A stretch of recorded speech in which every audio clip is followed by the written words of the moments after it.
सवाल में स्पष्ट रूप से कहा गया कि रघु ने एक वस्तु को 15% की हानि पर बेचा है। यदि उसने इस वस्तु को 5% कम में खरीदा होता और 195 अधिक में बेचा होता तो 10% का लाभ होता। वस्तु का जो क्रय मूल्य है वो क्या है।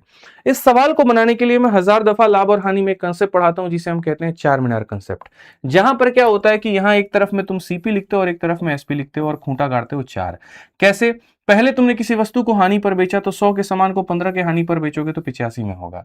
ठीक है। यदि उसने इसे वस्तु को 5% कम में खरीदा होता तो यहां पर 5% कम में खरीदोगे तो इतने में, और साथ में 10% के लाभ में बेचा होता तो इसमें 10% का लाभ 9.5। अगर हम इसमें 9.5 में बेचेंगे तो 104 दशमलव मेरे भाई 5 में हो जाएगा।